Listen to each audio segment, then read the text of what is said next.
بسم اللہ الرحمن الرحیم۔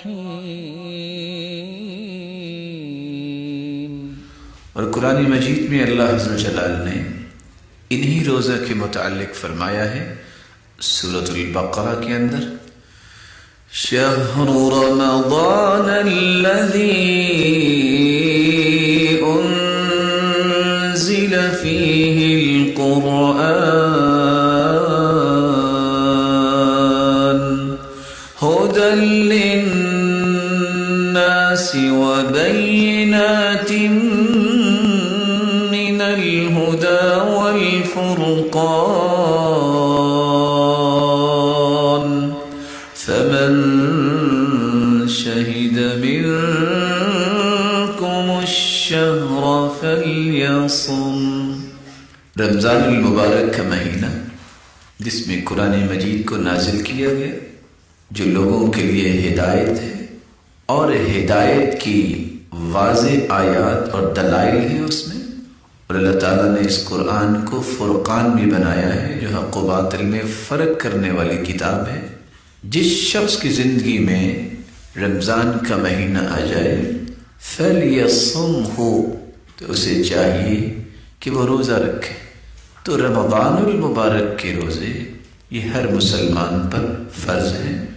رسول اللہ صلی اللہ علیہ وآلہ وسلم کے صحابی واصلہ رضی اللہ تعالی عنہ روایت کرتے ہیں، اور یہ صحیح الجامع کی روایت ہے 1497۔ رسول اللہ صلی اللہ علیہ وسلم نے فرمایا، انزلت صحف ابراہیم اول لیلۃ من شہر رمضان۔ رمضان المبارک کا مہینہ اتنا مبارک ہے، پہلی رمضان کو ابراہیم علیہ السلام کے صحیفے اتارے گئے۔ وَأُنزِلَتِ التَّوْرَاةُ لِسِتٍ مَضَتْ مِن رمضان، اور تورات کو جب اللہ تعالیٰ نے اتارا تو اس کو بھی رمضان کے پہلے 6 دنوں کے بعد 7ویں دن اللہ تعالیٰ نے تورات کو اتارا۔ وَأُنزِلَ الْإِنجِيلُ، اور اللہ تعالیٰ نے جب انجیل کو نازل کیا ل13 مضت من رمضان، 14 رمضان کو رب تعالیٰ نے انجیل کو نازل کیا جبکہ 13 دن رمضان کے گزر چکے تھے۔ وَأُنزِلَ الزَّبُورُ ل18 خلت من رمضان، اور 18 دن جب گزر چکے تو 19ویں دن رب تعالیٰ نے زبور کو اتارا۔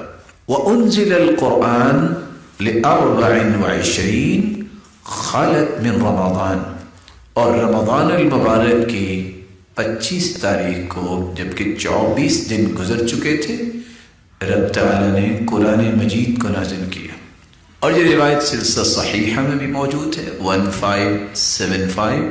تو اس حدیث سے پتہ چلتا ہے کہ جتنی آسمانی کتابیں، جتنی الہامی کتابیں اللہ تعالیٰ نے اتاری، ان کے اتارنے کا جو وقت اللہ تعالیٰ کو پسند آیا وہ رمضان المبارک کا مہینہ تھا۔